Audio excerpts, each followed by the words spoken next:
I've often talked about how much of a pay-per-view buyer I am. Take that any way you want it. But I'll tell you how I take it. NordVPN.com/Fightful. Fastest VPN on the planet, global server network, all that good stuff. That's great. But a big reason why I got NordVPN.com/Fightful is all the pay-per-views I buy, all the money we're spending. We're trying to control costs as a company, as a household. You can get those UFC pay-per-views at a fraction of the price you're paying here in America.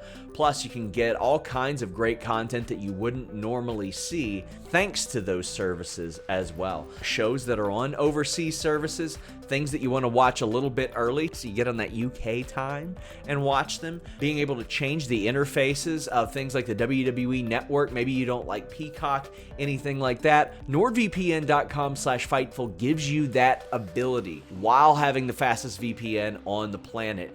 Also, you just get so much more out of your internet experience with NordVPN.com/Fightful. Subscribe to Fight and AEW Plus. Watch AEW without commercials. Watch bare knuckle boxing. Watch UFC pay-per-views, boxing pay-per-views at the rates they're getting over in the UK. Change your virtual location with just one click. And hey, if you need any help using it, they got that 24/7 tech support. NordVPN.com/Fightful.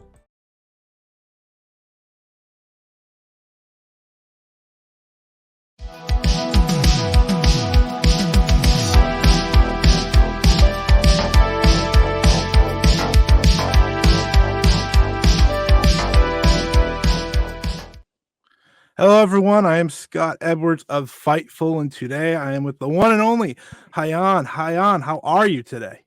I'm good. How are you? I'm doing great. This is, hours before the New Japan press conference, a day before your huge match with Giulia. So I think I have a lot less pressure than maybe you might. We talked a little before this, and I know you're obviously excited. So what is your feelings? Just as we sit here one day away. It almost feels too good to be true because like New Japan is like what I consider like the best wrestling in the world. Oh, yeah. Like what I consider like that's the kind of wrestling that I enjoy watching. And I used to always tell my friends like, oh yeah, if I was a guy, I would just try to get signed to New Japan. Like, oh, if I was like everyone's like, how people ask you like, oh, do you want to go to AEW? You want to go to WWE? And I was always like, if I was a guy, I'd go to New. That was always my answer. And so for me to be able to do this now, like this is incredible for me. Yeah, I agree with you. First and foremost, I covered Joshi and Japanese wrestling for Fightful, so as you could tell, I am totally in agreement on that. And I was going to ask this later, but I'll ask this now. You got to train, of course, at the LA Dojo earlier this year. What was that experience like? Because you're telling me that, oh, if I was a guy, I'd wrestle in New Japan. Well, you kind of did. You got to training at one of the best dojos in the world. Yeah, like so I saw that Kushida was running a seminar at the LA Dojo, and it just so happened that I had a show in LA that weekend too. So I was like, perfect. I'm gonna change my flight. I'm gonna like get there a little bit earlier and do it. So I get there, and it was super cool. But I was a little bit bummed out. So I was in the PM session because I got there earlier that day. And I get there, and the AM session had Mercedes Moné, and I was like, oh, and I was like, is she still here? Is she there? And they're like, no, she left. I was so bummed. I was like, oh my God, I was this close. But the seminar was a lot of fun because she is like very knowledgeable. It was funny because he was like, he was like, are you a luchador? Like, do you train in Mexico? And I was like, no. He's like, you have really good roles. I was like, thank you. Kushida to me is such an interesting person to learn from. Obviously, he has the New Japan training. He's been to WWE, so he's kind of seen it all in many ways. So I'm sure, and I like the lucha nod that he gave you. That's pretty cool. So congrats on the good roles. Thank you. And Mercedes Moné. That's a match I think. Who knows down the line with how she's working, right? I don't know. She's injured right now, but hopefully that's something that could happen for you down the line as well. I'm sure that would be a great match. Manifesting it. Exactly. That's the only way we can get it to happen.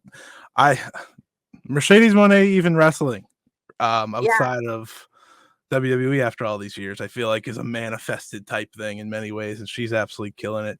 But speaking of killing it, you have been wrestling internationally a lot. Yeah. This year you were WXW, Rev Pro.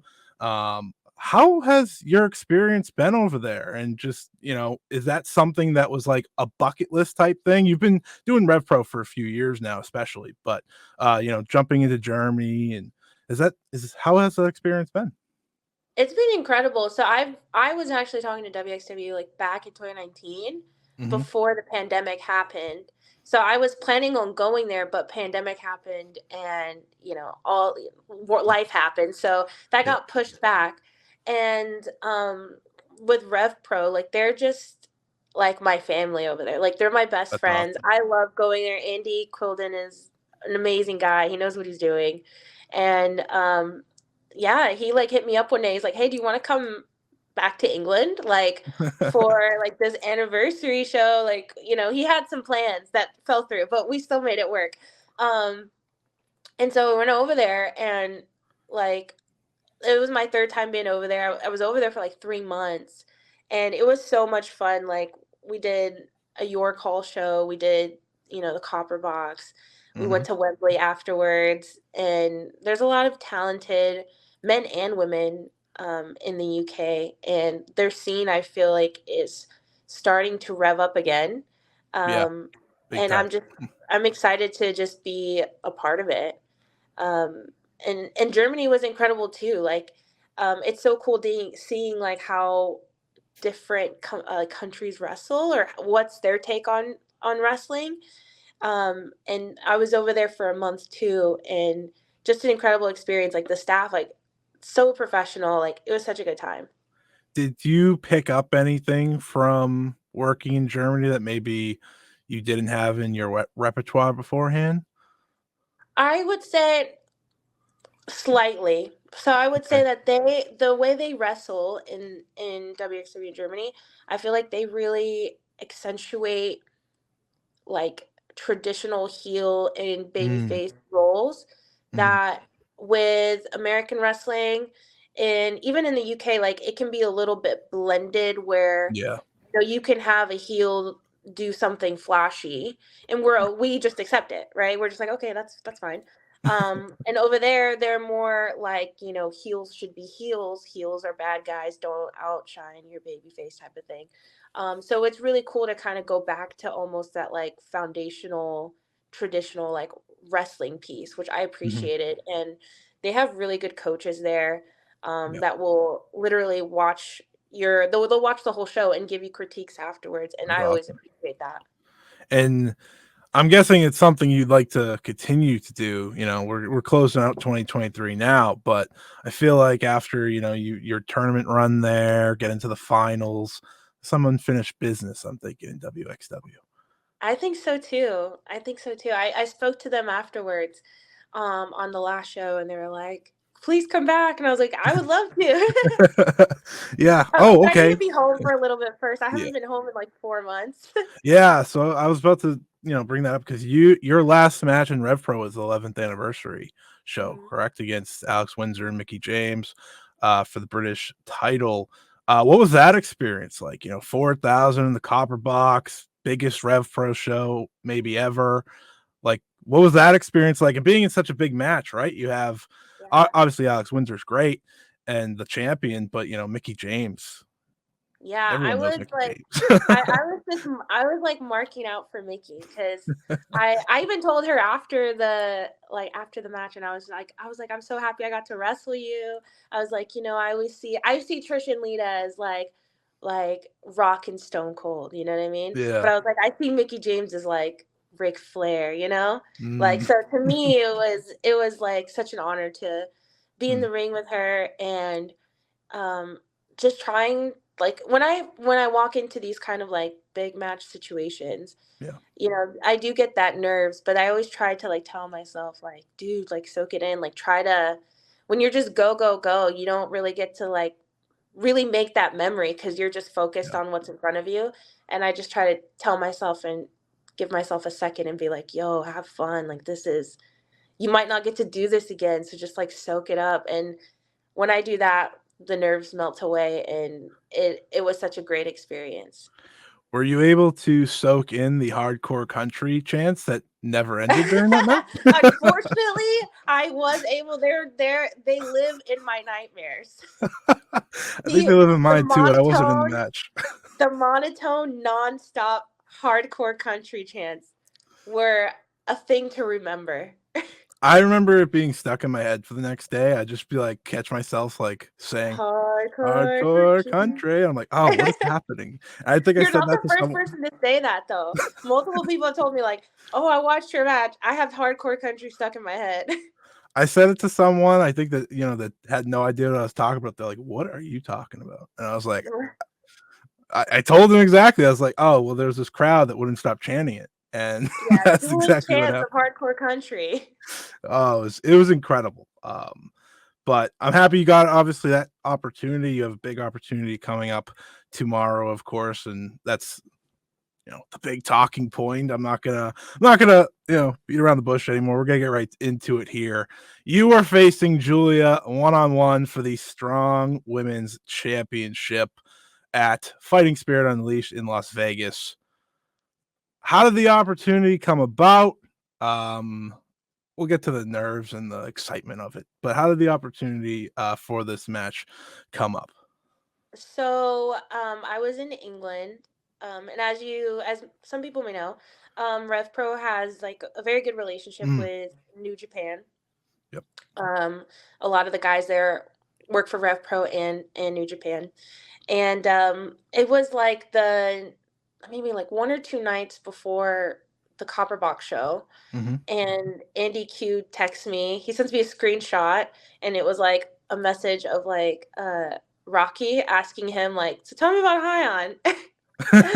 And I was like, "Oh my god!" And so Andy was like, "I would expect to get a message from Rocky soon." And I was like, "Oh, Andy, thank you so much, thank you so much." And he was like, "You don't even know what I told him." He's like, "I could have buried you." I was like, "But I'm pretty sure you did it, so thank you very much." Um, and afterwards, he told me, he was like, "I put you over so hard. I said all these great things about you." I was like, "Cool, Andy, you should say them to my face. Don't tell me. Why don't you put me over to me?" But it was actually the day of the Copper Box. I was getting ready to get into London, and I get a message from Rocky, and he's like, "Hey, are you available this date?" And I was like, "Yes, I am." I can be. I will be available for that day, yes, sir. That's awesome. That's awesome. And before we get into like Giulia herself, like, you're talking about working New Japan, and that's something you just so badly wanted to do. When you said yes, and again, now that we're getting to this moment, is it like a pinch me type thing, or will you not realize it until you walk out there for the match? I feel like I probably won't realize it. Well, actually, I'm lying. I've been fully aware of what's going on for like since I found out about this show. This has been like, it's so cliche to say, especially in wrestling, but it's really been like a dream of mine to be at New Japan. Like I'm literally Yeah, like this shirt, I got it at the New Japan show, like the that's New awesome. Japan shop in Tokyo. That's This is official. what I wanted for, yeah, it's super fish. This is what I wanted for a really, really long time. And surprisingly enough, like the wrestling part is the easiest part to me. Mhm. Getting here was the hard part. Yeah. So the wrestling part, when we're in the ring, I feel like that's where I'm gonna be at peace, and I can really show the world what I can do. I think that's what we're all so excited to see. So let's get into the Giulia aspect here. Obviously, Giulia, strong women's champion, number 2 in the PWI, women's 250. Um, One of the most popular wrestlers internationally, especially in Japan. Her list of challengers are as follows: Willow Nightingale, she defeated Willow Nightingale for the title. Deonna Purrazzo, Giselle Shaw, Momo Kogo, Risa Serra, Ami Sarai, some of the top contenders over in Japan. And now we're adding Hyan to that list. Is Giulia someone that you've studied at all? Someone that you've watched her matches, at least seen her clips? I feel like her clips are always online, of course. And like, how do you attack someone like a Giulia? Like, how do you go into this match and prepare for someone like her? Well, I've definitely been studying Giulia. There is not a single move of hers that I do not know. So I'm very prepared for this upcoming match, and she is one of the best, so I can't take that away from her. But what I think that, um, especially like with the Japanese women, they're used to working a lot of women similar stature, and they tend to be a little bit smaller. I don't think she's prepared for the power and what I bring to the ring. Like I said, I've been studying her. I hope she's been studying me because everything that she brings to me, I will have an answer for. That's great to hear because I think that's the excitement of the match. Obviously, first time ever. It's Giulia's first one-on-one match in America.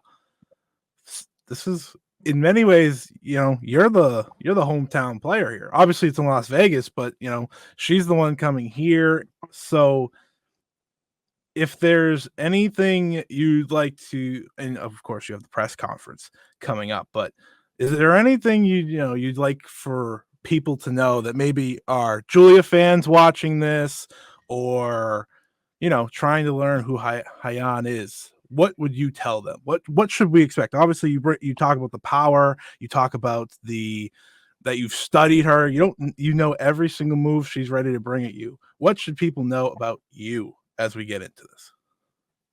That I am the Renaissance woman, and that means I am well versed in all forms of wrestling, and it's not just a moniker. I've been to Japan. I've wrestled under Chigusa Nagayo, who's one of the very best to ever do it.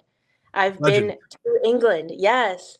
I've gotten the chance to sit like front row and watch a Will Ospreay match and have him critique my matches before, like I've had the Mhm. opportunity to learn from the very best of the best, and everywhere I go I pick something up and I'm able to adapt to every single one of my opponents.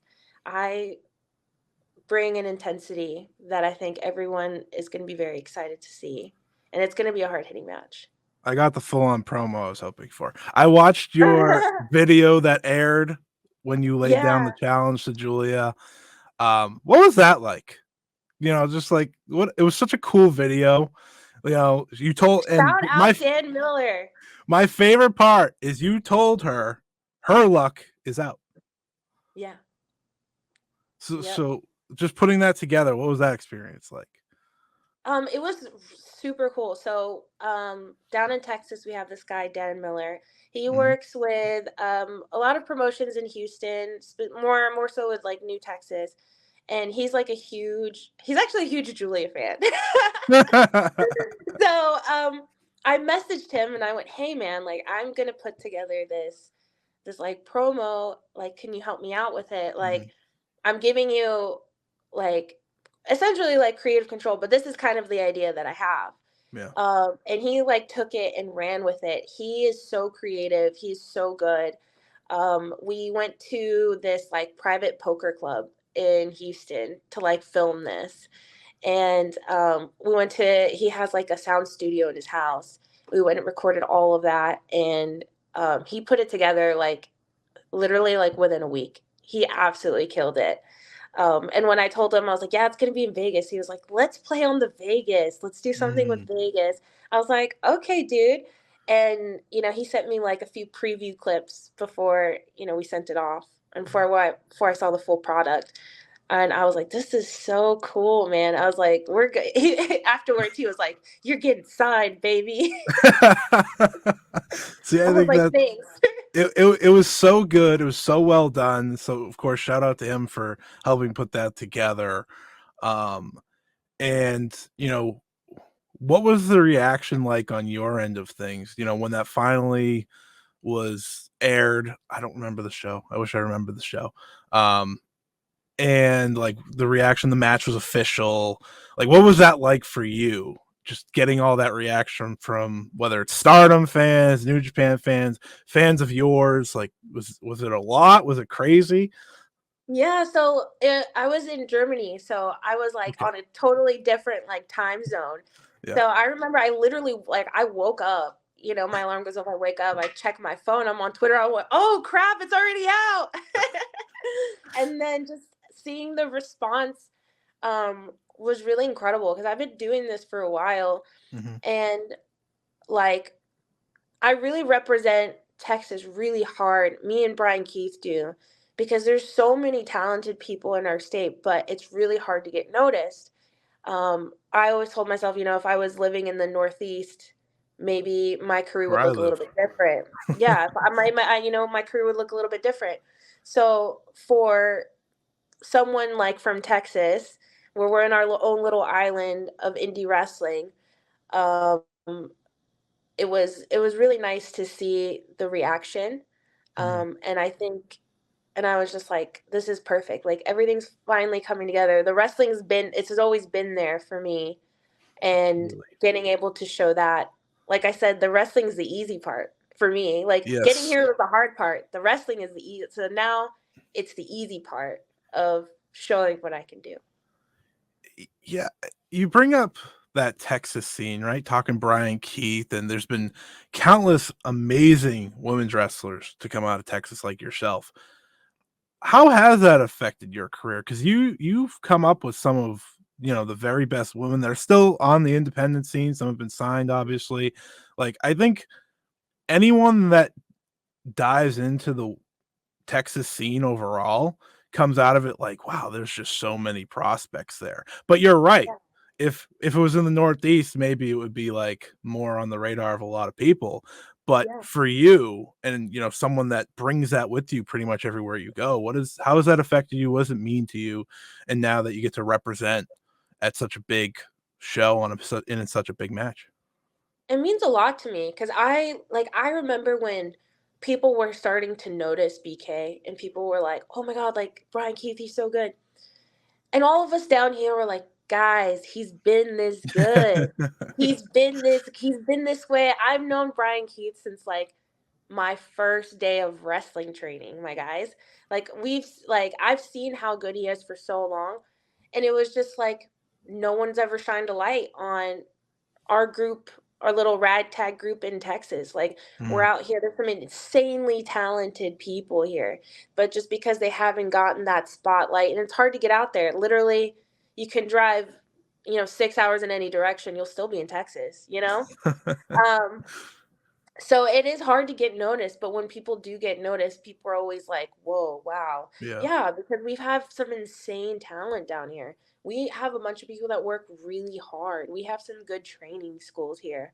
And it's unfortunate that not everyone in the independent wrestling scene is fully aware of what we're doing, but like companies like New Texas have done an incredible Yeah. job bringing eyes and showcasing everyone. Like, I'm sure me and BK wouldn't be in the positions we're in now if it wasn't for New Texas.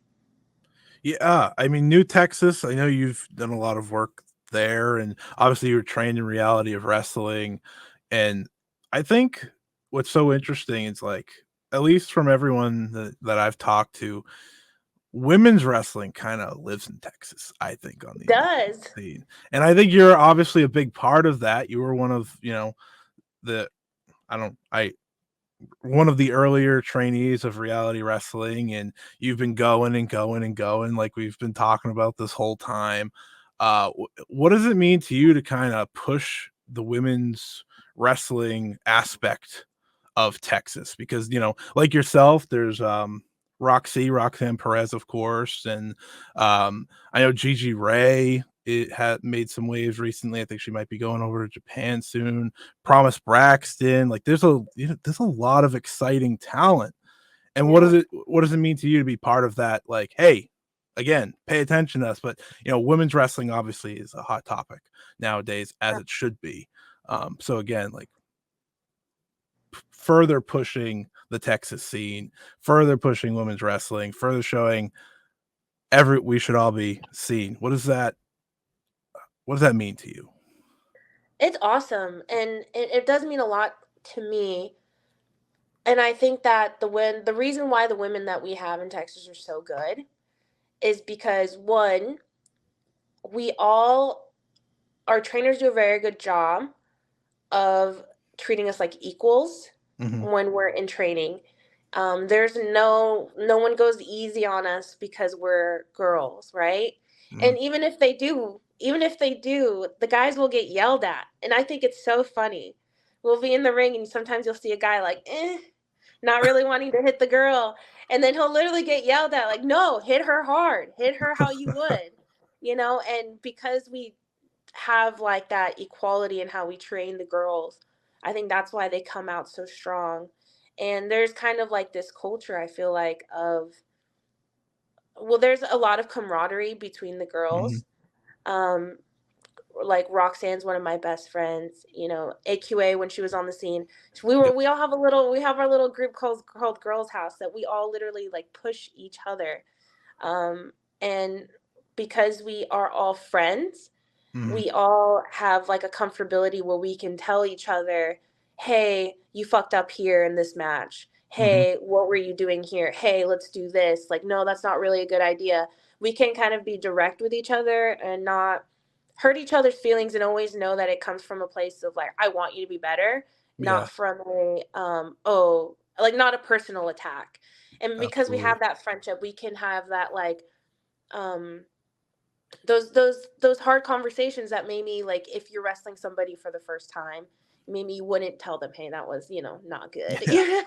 But we can have those conversations. And again, because we're all friends, I can't tell you how many times we've hosted film study at my house where there's literally 20 trainees, and we have a playlist of matches, and we're all going to go in and talk about why it's good, what did we learn from it.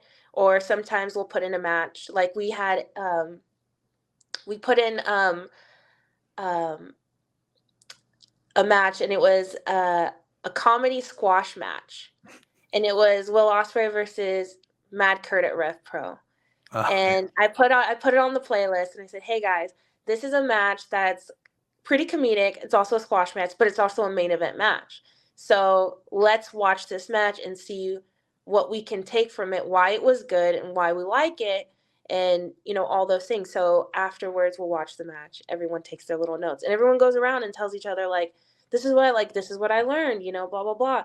And I feel like that's why the scene is so deep, and Mm-hmm. so many amazing girls have come out and found success in wrestling. And I'm so happy for them. Like, it's Yeah. awesome.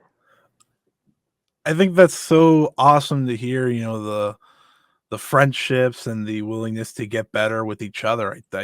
If there was any reason for me to point at, it being such a talented group, that might be the biggest reason. Obviously, I didn't know that before we talked, but now that I do, it makes sense. You're all working out there to get better together, and I think that's just Mhm. so cool to hear.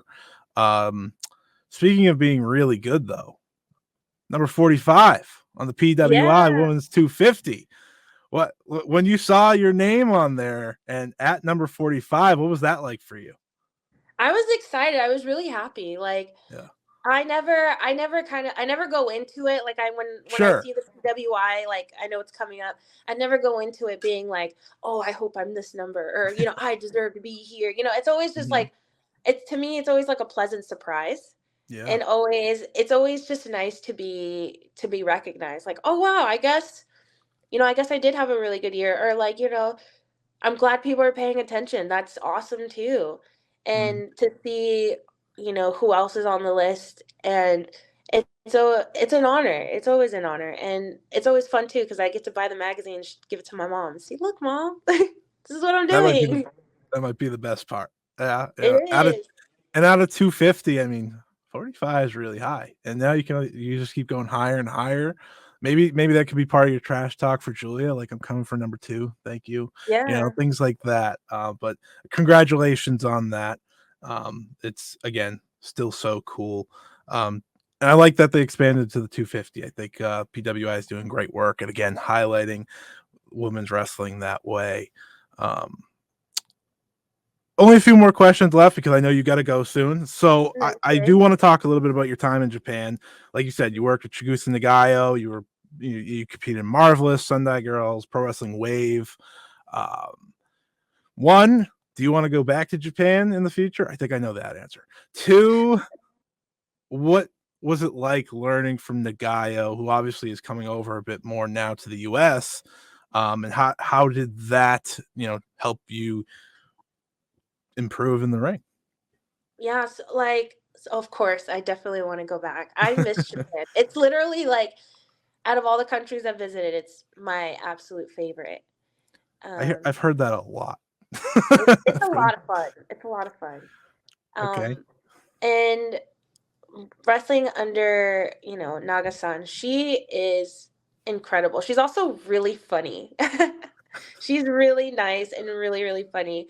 And being in the dojo, because we did dojo training like twice a day, Mm-hmm. in the morning and in the afternoon, and seeing people's dedication is really what got me in Japan. Like when I was there, Mio at the time Yep. had she had torn her ACL, so she wasn't wrestling on any shows, but she was running training, and I would see her like literally in the ring doing rolls with like one leg, like doing drills on literally hopping on one leg.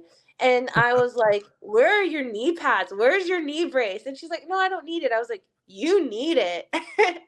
And just seeing that like level of dedication. And I think it's so cool in places like Japan and in Mexico where you have to have a protest Mm-hmm. you have to pass it in order to be a wrestler, and seeing like the new girls train for their protest and seeing like the level of dedication that they have even while injured is incredible. And even now, like seeing the girls do what they do from a distance, like even like Mio and Takumi, and seeing them like coming to the United States and getting some notoriety is awesome. Yeah. I feel like sometimes people sometimes too heavily associate Japanese women's wrestling with stardom, and Yep. they don't know that there's other companies outside of that one company.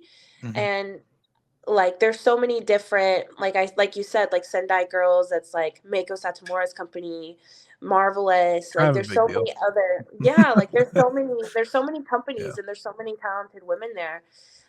It was an honor to be there, and like I said, seeing them grow, like May's in stardom now. And I actually talked to her the other day. She messaged me, she was like, Oh, "I'm that's gonna awesome. watch your match."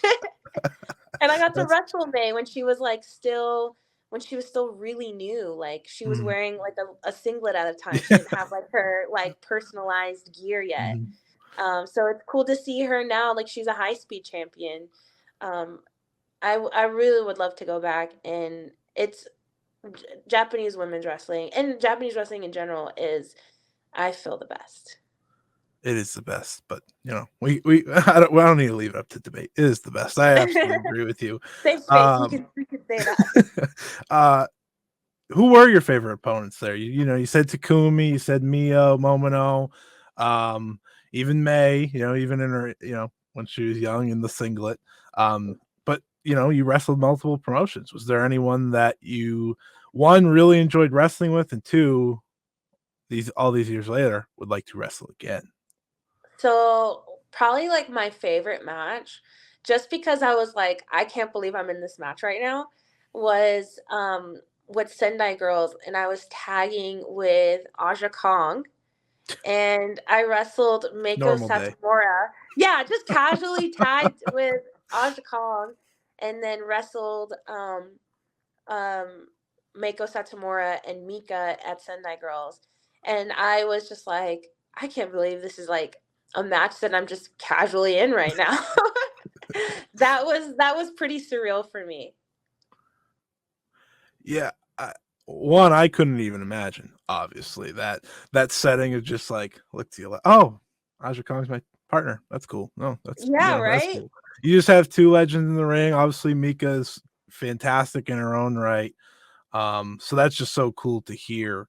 That makes a lot of sense of kind of like the, oh my goodness. Yeah. And then afterwards, I have to be like, can I take a picture with you guys?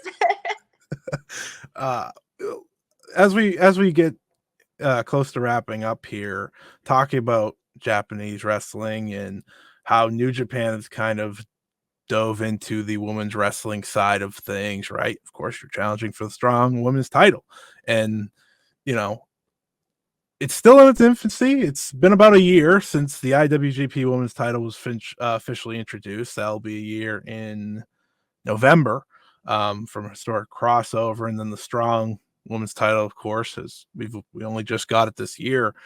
You're one of the few independent wrestlers just to compete in New Japan.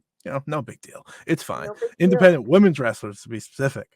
Yeah. What does that mean to you as we head into this match against Giulia? It's like, it's so cool to me because, like, in my brain, especially now, I don't see like my career being like, oh, I want to get signed to this company or like chasing a contract. That was very much me like when I first started. Yeah. But now I'm just like, I just want to add color to my life. And adding color is going and spending 3 months in England and a month in Germany and wrestling for New Japan. I was jokingly telling my friends, I was like, yo, I can retire after this. Like, what else is there to do? Win the title. That's Right, part of it, exactly. I right? was like, damn, they're gonna keep me going.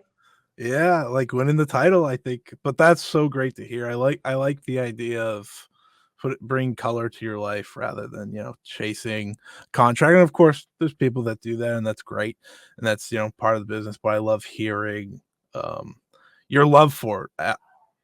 At the end of the day, I think that's the best. And the last two questions here: dream opponents. We talked a little bit about Mercedes Moné earlier. There's a slew of wrestlers in Japan we've talked about that maybe you haven't got to compete against. There's an entire PWI Women's 250 list that you could just pick from if you really wanted to. Are there any dream opponents at the top of your mind right now that you're hoping to face within the next year or two? Yeah, there's a few actually. Okay, let's manifest it. We talked about earlier, Let's right? We manifest put it it. out there. Let's manifest it. I would love to wrestle Tam Nakano. I think she's Okay, incredible. go for the world Um, champion. I approve. Tony, Tony Storm. I think she's great. And obviously Mercedes. That's a given, though, right? That's Yeah, everyone's yeah. dream match. But Charlotte. I Okay. am such a huge Charlotte fan. There on Twitter, sometimes people will kind of be like, "Oh, Charlotte's gonna win the title," and some people aren't happy about it. I'm like, you never bet against Charlotte, dude. Like, she's literally the best. Like, I think she's incredible, and she's probably like my top dream match. Okay. I think that's a pretty great list. That's a pretty great list. I think It's you knocked solid. off, like, if there were like, I don't want to use the word pillars, but like there's a pillars of women's wrestling even right now. It's like, all right, let's get Charlotte, Mercedes. Everyone wants to face Mercedes. Tam, like that, Tony Storm. Just that. I like that. I like that a lot. Hopefully we get to see them within the next year or two, like I said. And I guess that kind of plays into my final question here. Then I'll let you make that last statement towards Giulia and why everyone should be watching Fighting Spirit Unleashed live on Fight TV. Future goals. You said you're not chasing a contract. You're just trying to. I don't even want to call it a bucket list, but you're trying to have all these new opportunities and wrestle New Japan, go to Germany, wrestle in the UK. What are the future goals of Hyan? I want to wrestle in as many countries as I can because Okay. I've found that that's something that I genuinely love to do. Is there It's just one wrestle. like at the I've top right so now? I've never been to Canada or Mexico. I've never wrestled in. I live in Kushida thinks you Wisconsin. have. Remember, Yeah, he Kushida thinks I thinks you have. have. But those are definitely like two places I would like to wrestle in. And I want to hold a title in New Japan. I think Okay. like what is there to do after that? In my brain, I'm like, that's the peak. I Mhm. even think to myself, like, people that wrestle on, like, if you main event WrestleMania, what Yep. do you do after that? You know? It's a good Like, question. I'm a very goal-driven person, so I'm like, what would be next after that? I don't know. But holding a title in New Japan, becoming the strong women's champion, Like I say, you or can the make that a, yeah. IWGP. Look, I'll take either or. Mayu Iwatani, you have been threatened. Yes. She's in Texas next month. That's a pretty fitting I spot for you know. as well. I'm I just need to saying. I need to talk to Rocky and be like, "Look, dude, I'm only a few hours drive away." You know what? You beat Giulia tomorrow, and then you just double title match. No big Why deal, not? right? Why Why not? not? But Hyan, thank you so much for talking with me right ahead of your very, very, very, very busy weekend. Any final words ahead of your match with Giulia, Fighting Spirit Unleashed, wrestling in New Japan? What can the people expect from you in that match and moving forward? We are in Vegas. We are in Vegas this weekend for New Japan Strong. Like, this is crazy against Giulia. And expect a hard-hitting match. Expect the girls to steal the show. Yes, that is what we love to hear. Absolutely. I think that's what I expect. That's what everyone should expect. You can follow Hyan at the Hyan on Twitter at _ the Hyan on Twitter. My apologies. You can follow me at Scotty Wrestling on Twitter if you want to see more interviews. I guess I've interviewed Takumi Iroha, I've interviewed Mio Momono, I've interviewed Giulia, all on Fightful.com. So make sure to go check those out. Hyan, again, thank you so much, and peace out, everyone.